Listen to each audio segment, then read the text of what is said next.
You are now entering the horror section.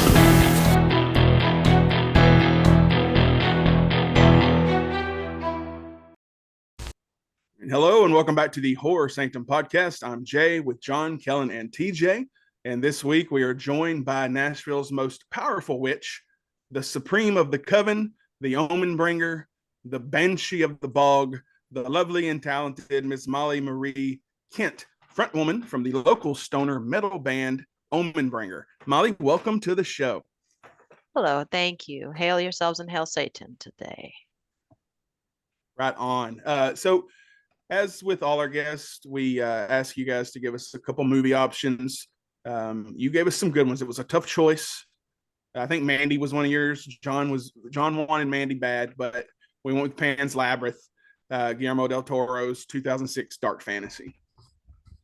Yeah, and this was the first time I ever saw this movie. So no surprise to anyone was for this episode. And I'll be 100% honest. I didn't like it when I first saw it, and I have a very specific reason why. It's not that it's not a good movie. I don't think it's a horror film. I think it is more of a I don't even know if I would say political, but it feels more like a commentary on human nature. I didn't feel like there was any. The Pale Man is creepy. That's an iconic visual creature, and I call it a visual creature because the look of it is so iconic. But aside from that, there's not a whole lot of horror in the movie aside from the horrors of the captain, who is one of the worst characters I've ever seen in a movie. Holy cow, was this guy evil? I mean, like Hannibal Lecter level minus the likability. Like, at least when Hannibal Lecter's killing people, you like Hannibal Lecter. Like, you're like, oh, you shouldn't do that. But I love Sir Anthony Hopkins and I love him as Hannibal Lecter. This guy, I was like, oh my God, somebody needs to kill him immediately. Like, why is he still allowed to be alive at all? it was like he solved every problem with bullets. Oh, is there a problem? Do we need to discuss something? How about we discuss with that? A gun Violence. To the head. I think you said he was worse than Hans Landa. Like, didn't we say that in the group text? You were talking about Hans Landa maybe a little better from than he is. Inglourious Bastards. Yeah. I said it made him look like Captain Crunch. As evil as he was in that movie, you see this guy. And the biggest scene that points out, I mean, even beside the ending, and spoilers if you've never seen it, even beside him shooting the girl in the end, wasn't as evil as the whole visual of him shooting the doctor. When the doctor walks out and is walking away, and he just comes out and shoots him, and you see him slowly checks his glass. I was like, that was such a heartbreaking and horrifying scene to watch. So, I mean, it does have horror elements, but like I said, this is more feels like a social commentary on the evils of man. And for a movie called Pan's Labyrinth, there's not a whole lot of labyrinth in it. we don't spend a whole lot of time there. We spend a lot more time watching Nazis do Nazi things, which just brings the whole mood down. And I guess that's the reason when I initially watched it for the first time that I didn't enjoy this film, because I went in expecting it to be a horror film. You see the visuals that they portray in the previews of Pan and the Pale Man, of the scenes from the Labyrinth, but that's a small part of this movie. For it to be titled Pan's Labyrinth, Pan's Labyrinth is not that big, not the biggest part of the story. I was also a little confused, and I'm sure people that love the movie or that have seen it more than me know, was that real, or was this all in her head? Was this like a coping mechanism for her having to cope with everything that was going on? Because that's on you. End, that's on you. He left it ambiguous for that reason, so you can kind of go which direction you think it is. And I think however, if you listen to his audio commentary, he says for him it was real. Yeah. Yes. Well, And, you I know, I hope mean, so. there's plenty of movies that the name doesn't have anything to do with the movie. Chopping But Mall. There was no chopping in Chopping Mall. Fantastic movie. But I don't think there is. Troll Labyrinth, 2, Troll 2. right. Um, Labyrinth is just a metaphor, anyways, for a journey, like a life journey, which is basically what we get here with her going through this rough patch in her life with her mom and the captain and soon to be baby bro. Yeah, even more literally, it's a maze, which a maze has stopping points, right? You're going to run into dead ends in a maze, and just like you said, Jay, in life and stuff. But yeah, I mean, I chose more of a horror film. You guys chose Pan's Labyrinth. So I would agree. It Well, is not technically a full-on horror movie. It's more of a fantasy. yeah, and I was the I think the tiebreaker to Yep. pick this, and it was because I had never seen it. It was a movie I'd always wanted to see. Jay had spoke highly of it before. Everything I had seen about it intrigued me. I was a little thrown off when it was all in Spanish at first because I had no idea. Like I I didn't think know you anything about text it. me. I think you text me like, "Is this whole movie in Spanish?" I probably did. I said, I don't like "Yep." to read. I Well, probably should have said, "No, it's not. Just wait." well, to be fair, I have ADD, and my ability to focus on multiple things at once is very minuscule. So if I have to read, I'm missing the movie, and if I'm watching the movie, I'm missing the dialogue. So I can't. My brain kind of goes into overdrive, up and down, trying to figure out whether I should be watching the scene or reading the scene. Um, so Poor I just, baby. Poor I baby. had, I had the same problem with oh, what was the movie? When Evil Lurks. I had the same problem with that, but that movie was a little more straightforward in what was going on. Pan's Labyrinth has a little more nuance in the delivery, so you almost need to know what they're saying more than what's going on. But all that to say, it's a really good movie. Visually, it's gorgeous. It's shot incredibly well. I mean, I would put this up there with any of the great directors as far as the direction of the film. Any of the modern, greats like Scorsese or Christopher Nolan. Just the way this movie is shot, the way the scenes unfold. It's just beautiful cinema. Um, so like I said, when I first watched it, I didn't like it because it wasn't what I thought it was going to be. But the more I sat and stewed over it and thought about it, I come away with a different perspective. It's a really good movie, but again, I don't think it's a horror movie. Yeah, you're not wrong about the horror aspect, which we did do Angel a couple episodes back. So it's in the same wheelhouse. There's definitely horror elements, just like Angel, and what Silence of the Lambs was another one. We're like, is this a horror movie? I think if it has elements, count it. When you watch this, if you were younger, I mean, it would be terrifying. The situation itself is terrifying. Like Nazis are horror, like through and through. So, yeah. So Molly, let's go over to you. Tell us why this was one of your options for us to watch, and what you think about it. Well, I would put this up there as like a must-see movie because it is so interesting. It has such a magnificent and poignant story. It has everything. It has like character elements, like you get really invested in the little girl and the characters in the movie because it doesn't overdo it. It's like everything is just right, just the right amount of special effects, the right amount of nuance, the right amount of question and thinking. Like you said, you're not really sure if the fantasy element is real or if it's imagined. Just the color palette alone of the movie is fascinating. It's similar to Amelie, where it has a very clear and concise color palette. It's got greens and blues and dark purples everywhere. So it's a visually stunning movie, and then it's a beautiful movie as well. So that's kind of why it's like way up there in the movies that I like. And because it's multifaceted, it doesn't fit into the box of one genre.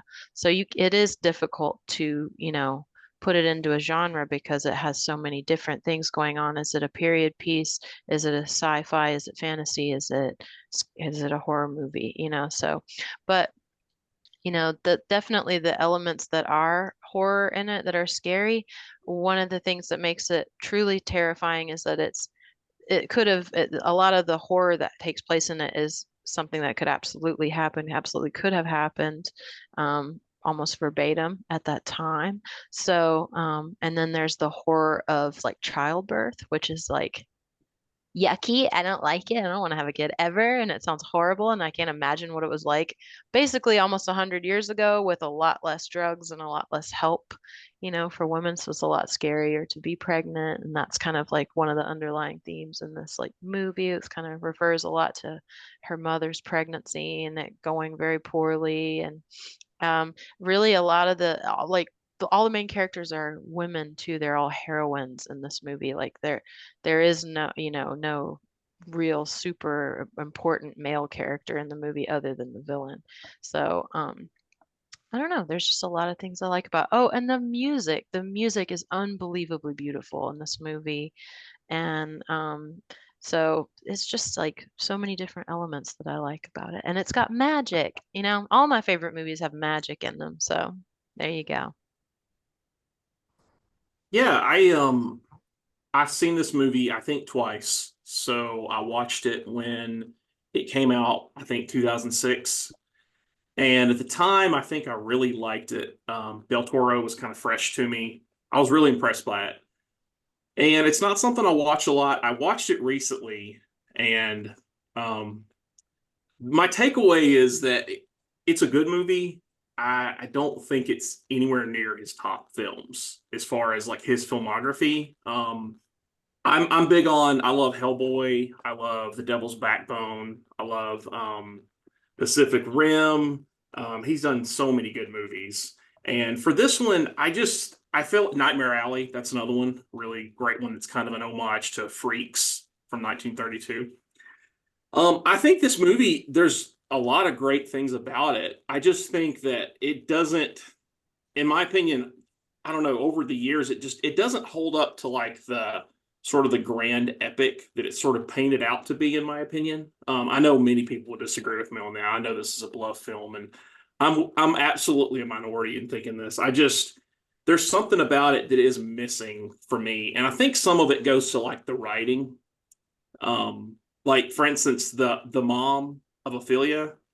I just thought that whole scenario was kind of odd just because, she's marrying the captain, right? And she's a nice person. Ophelia's a nice person. The captain is obviously like a sadomasochistic, just complete psychopath. And I just thought that was funny. Like she would put her daughter in that situation. And it was never implied in the movie that it was never implied in any way that, she was forced into the marriage, that it was kind of like she met him and fell in love. And I just thought that was a weird thing, given like it wouldn't take much of a judge of a character to know that that guy was like horrible on every level, right? You wouldn't have to see him kill someone to do that. I would disagree with you wholeheartedly on this entire premise that you're arguing. Really? Because, yes, because let me ask you something. Are you a Mhm. single parent? No, but I've had kids. But were you a single woman parent in the 40s?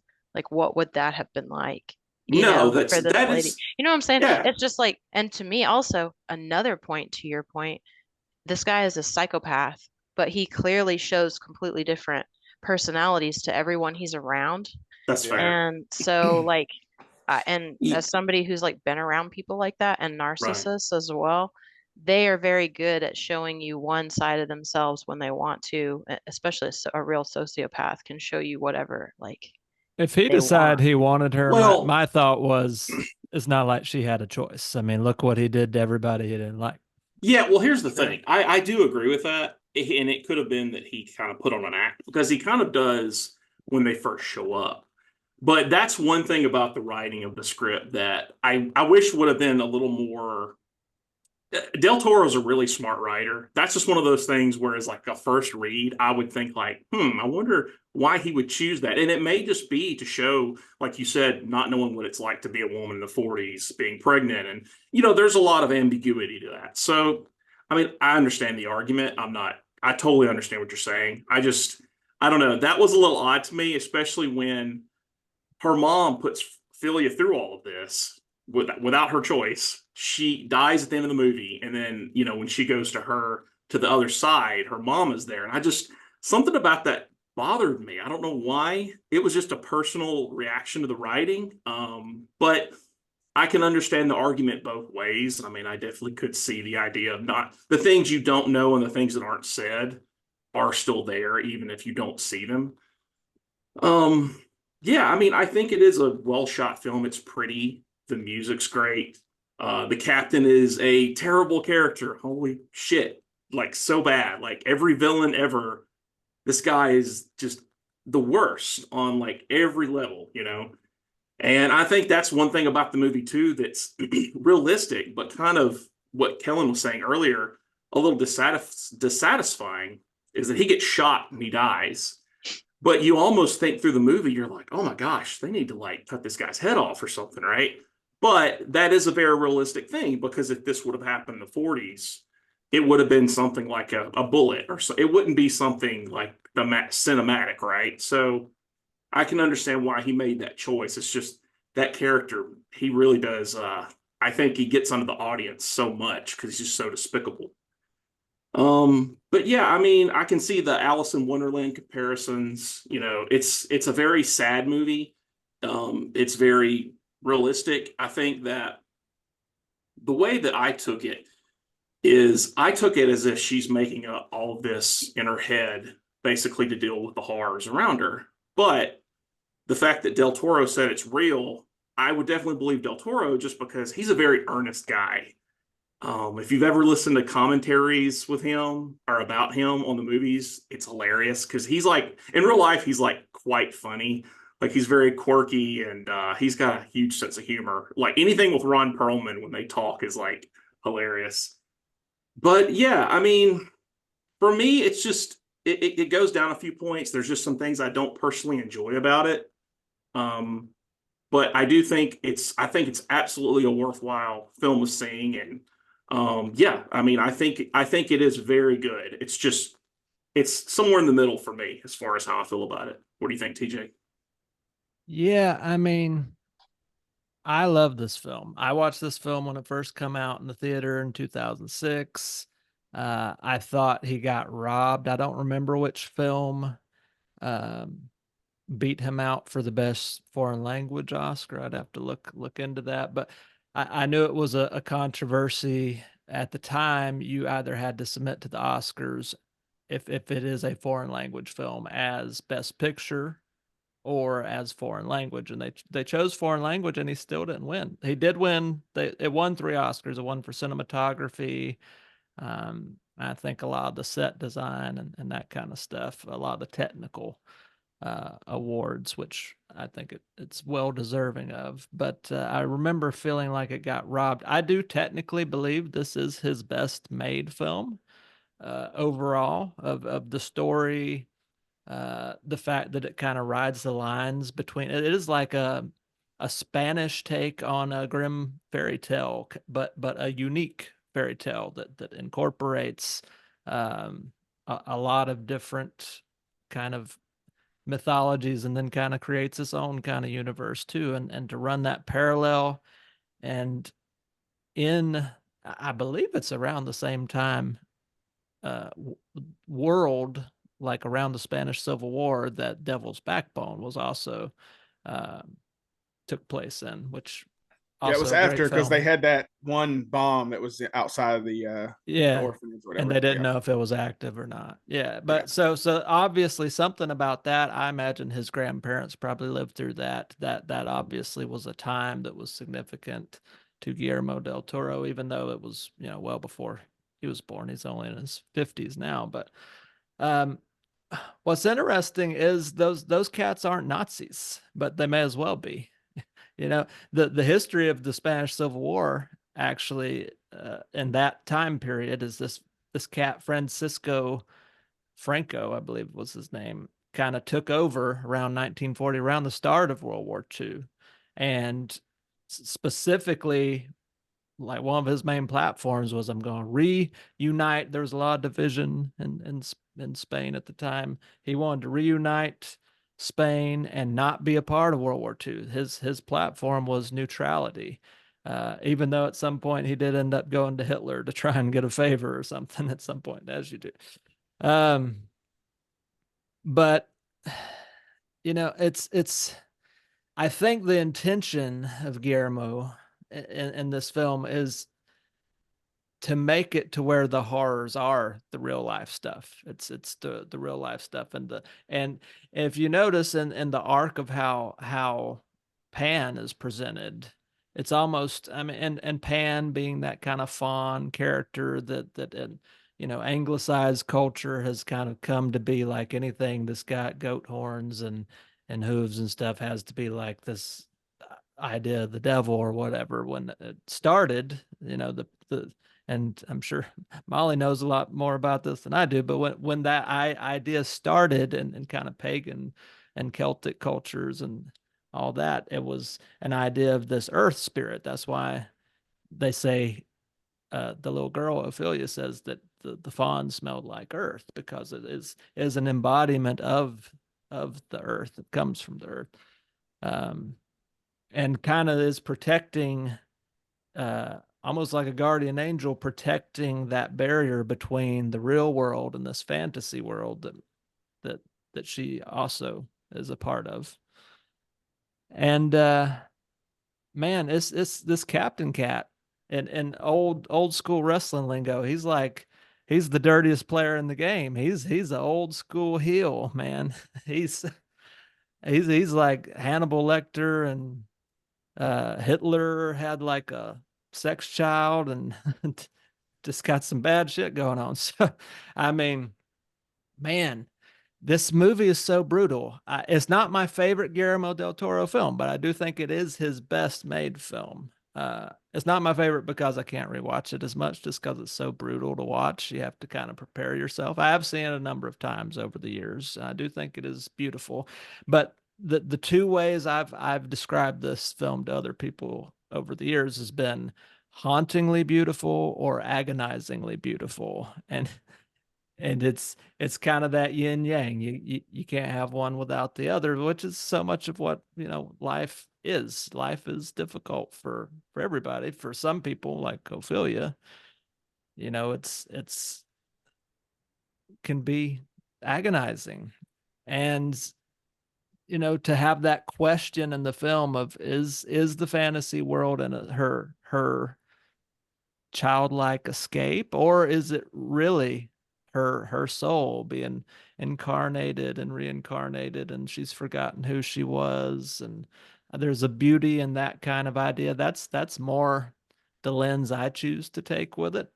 And I love ending with that flower and that little monologue that's said at the end. Like, you have to know where to look to kind of see the evidence of her life. It's such a it is a drain to watch, but man, it is such a beautiful film. I think it is his best storytelling to date. My favorite films of his is Nightmare Alley, specifically watching it the black and white version, because I'm an old school film noir, detective thriller type guy, and I do love that. But man, it is hard to say this isn't his best film for me. What about you, Jay?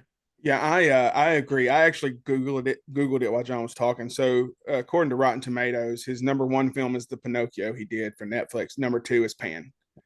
So critics, I don't know how that is with the fan base, but critics have that as his second best movie. I love it.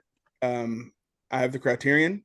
I've watched it several times, and I can honestly say the movie changed my life when I watched it the first time, because I was watching a movie like nothing I've ever seen before. Visually, the story itself, like 2006 was a long time ago for me. I didn't look at movies the same way as I do now. So watching it that first time, I felt that something inside me I couldn't quite understand yet. And then I realized what it was. I watched it again. I just watched it again this week before we sat down to talk about it. And it still gives me those feelings. Like I asked you guys in a text the other night because I was just thinking, we've been snowed in, so we've been kind of getting cabin feveries. I'm like, what's a movie that's you've seen that's changed your life? And I asked it on Instagram too, got a few good answers, and Pan's Labyrinth is in there for me. I don't know why. I just remember watching it, and that bulb went off, and I never turned back. And I started just consuming more and more and more film. Worked at Hollywood Video, get more, see things like that's how I found Boondock Saints. Never heard of it, never seen it.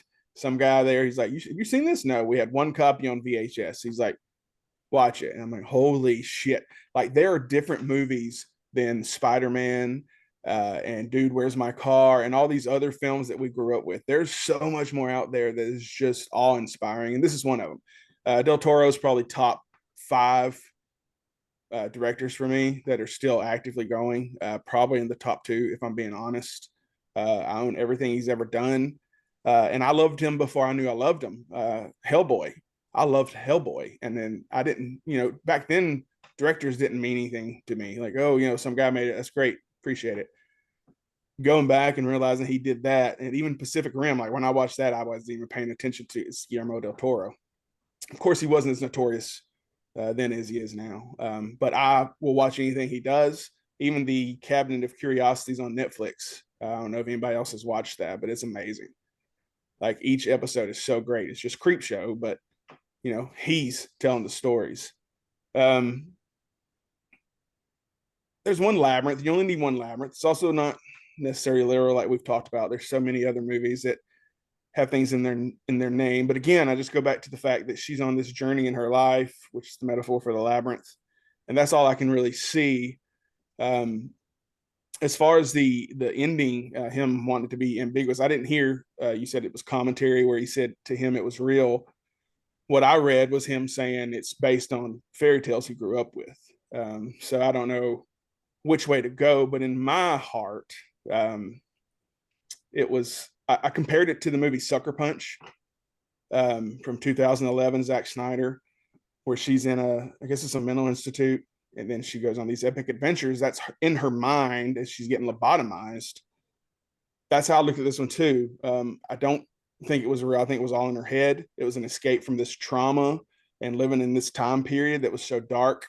It was just her coping mechanisms to try to survive and to be there for her mother.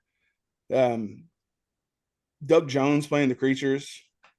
I mean, perfect. He's perfect. He's been perfect since Hocus Pocus. I met him once years and years ago at a small little convention in town. And it was him and one of the artists and voices from Aqua Teen Hunger Force. That's the reason I went. And Doug Jones was there, and he was the nicest man I've ever met in my life. And at the end, he took my face, he grabbed me like this, and he put his head on my head, and he said, "Be good." I'm like, "Yes, sir. Like, I'll do whatever you say. I'll be good." Like, I don't know why he did that. Does he have crazy long fingers like it looks like? Yeah, he's, that's always how he looks. He's never in a costume. That's just the way he looks. Yeah. He had horns the whole time. I was thinking that when I was watching, I was like, did Doug Jones do both? Was he the Pale Man and the Pale Man and the he Fawn? was. Mm-hmm. He was also Silver Surfer. It's gotten to the point now where you just know it's him. You're like, that's Doug Jones. Like, it's 100%. But he's amazing. And yeah, I think naming him off the top of my head, Pan's Labyrinth is probably top 3 for me in his catalog. I think it's funny whenever it comes like, is this whole movie in Spanish? Like, I think about that, but at the same time, I will, this particular edition, we talked about it on the text, is there's an option for audio and you go to English and then it just turns on the director's commentary. So you can't, because sometimes I like to watch movies in the background. So if it's in English, I'm going to get it more, but this one's never been an issue for me. None of his movies have been an issue for me as far as subtitles. I got over that a few years ago. Also not being able to hear, I've always had the subtitles on anyway, so I'm always reading and watching. But I can't really build on more than what we've already said. With Kellen and the doctor getting shot in the back, that was miserable. to me, maybe one of the most miserable parts in this entire film, just because the way he reacts. It's so hard to watch. It's just that reaction. You're like, that's how someone would probably react in that situation. It was like, oh, like something dramatic. He's like, and he knows, and that's just heartbreaking. Well, and he stuck around too, knowing that he was coming back to kill him. Right. Yeah. So, with talking about that, let's go around and give our ratings and our favorite kills of the movie. If I had money on it, I would probably say we all are going to have the same kill. Might be wrong. I'll go first. It's the captain smashing the bottle in the dude's face. And what's funny is between the first time and second time I saw this movie, I had a Mandela effect, and I was waiting for the girl to smash it into the captain's eye. In my head, that's what happened from the first time I watched the second. I don't know why I misremembered it so bad. And I was sitting there waiting for him, like, what happened? Like, I rewound. Oh, he already stabbed a guy. It was very strange. I've never had a Mandela effect like that besides like the Monopoly character having a monocle or not. If you don't know what I'm talking about, Google Mandela effect. Is fascinating. But the bottle repeatedly smashing, it was brutal. It was early in the movie, and you felt it. You feel stuff like that. As far as rankings, I think it's pretty obvious. I didn't give it a 5. I gave it a 4.5. I love it. I recommend it. It's on Tubi. If you have Tubi, it's free. Go watch it. It's an amazing film. So I give it a 4.5. Kellen? Yeah. I mean, if we're talking about favorite kills, then I don't see how it can't be the captain because the look on his face when he realizes that his special bully is never going to know who he is so heartwarming to me after all the evil that he's done in that film. If we're talking about, worst kills, God, it's got to be between the doctor and that bottle. And when I saw it, I had to rewind and watch it again out of morbid curiosity of the special effects because it looked so brutal. Even if you are staring straight at it to try to, it looks so realistic that he's smashing this guy's face in so devoid of any kind of human emotion. Like he's not even recognizing this as a human being. This is just a thing in his way. And it's such a brutal thing, and it establishes how evil he is to begin with. So if we're talking about favorite kills, it's definitely the captain getting shot in the face. If we're talking about most brutal, I'm going to go with the doctor just because it's so heartbreaking. As far as rankings, I'm going to give it a 3.5. It's a movie I'm definitely going to go watch again. It's definitely worth a watch. Like I said, I was just a little thrown off. I think after I watch it again, my rating may go a little higher because it is just such a beautiful film, and Del Toro is just such a great director. But yeah, 3.5. And peer pressure is why it's going up. No, I was thinking about it earlier when I was taking a shower. I was like, I feel good with a 3.5. Fair. All right, Molly. Favorite kill ranking. I'm gonna call it a 5. It's an awesome film. It's perfect in my opinion. Film way up there for me, and so I saw it in the theater at the Belcourt when it came out, and seeing that bottle scene kill on a big screen was ridiculous. It was horrifying. It was just one of those moments, and when you're in the theater and you feel the entire audience like cringe up because it was so painful to watch, and like the Foley artist in that movie had to like fucking watch that shit and watch that person get their face bashed in over and over to try to get sound effects right, and how brutal that must have been. So that is definitely the worst kill. The most satisfying kill is definitely when the captain gets killed at the end. That's awesome. Yeah, so I'm gonna call it way up there, and I'm gonna say it's definitely, in my opinion, one of the most brutal kills I've ever seen in a movie. Like, have you seen When Evil Lurks? Watch When Evil Lurks.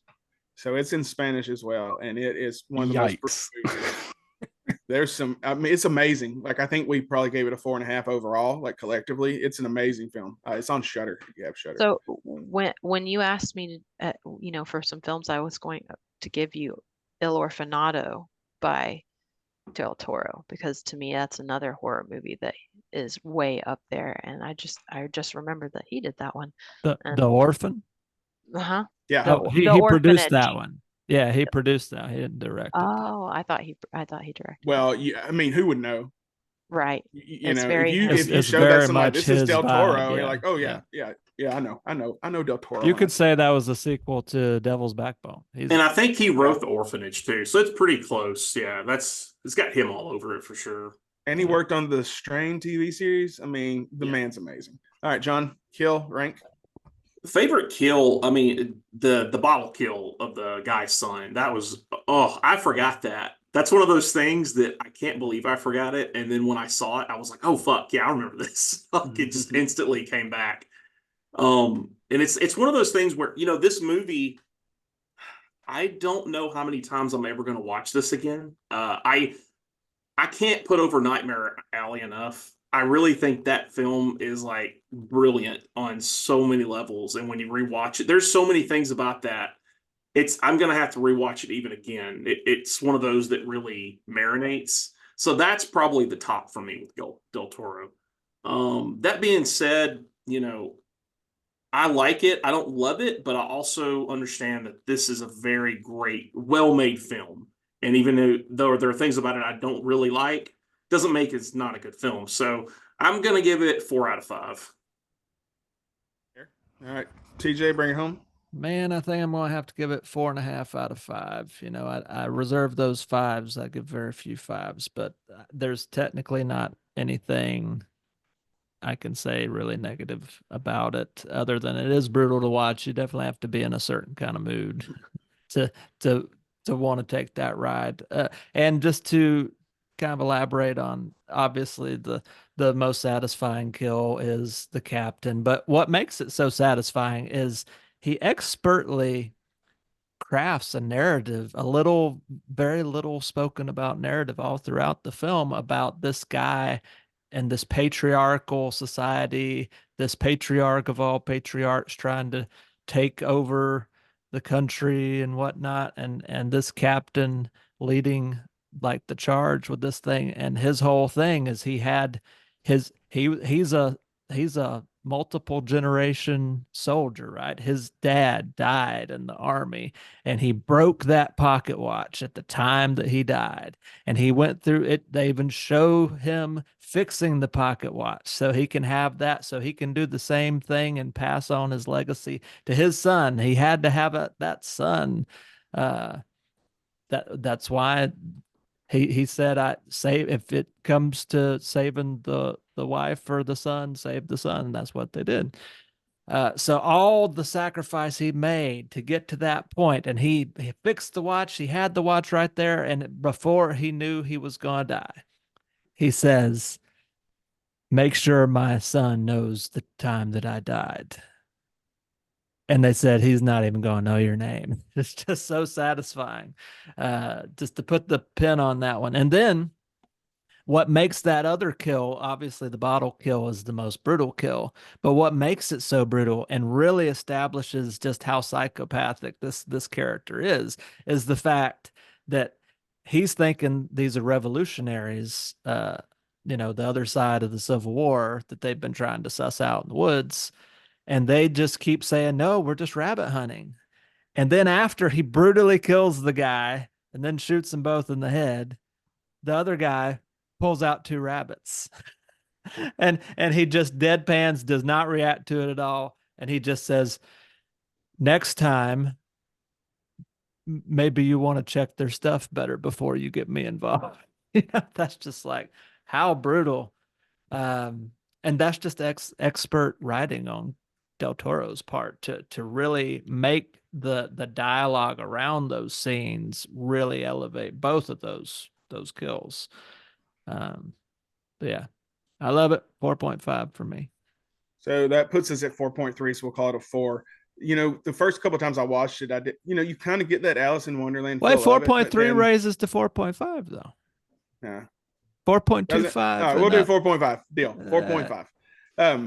You know, the pocket watch and the rabbit hunting just kind of fortify that Alice in Wonderland kind of spin to me, because that was just 2 random things he throws in the movie. Obviously, it's connected to that.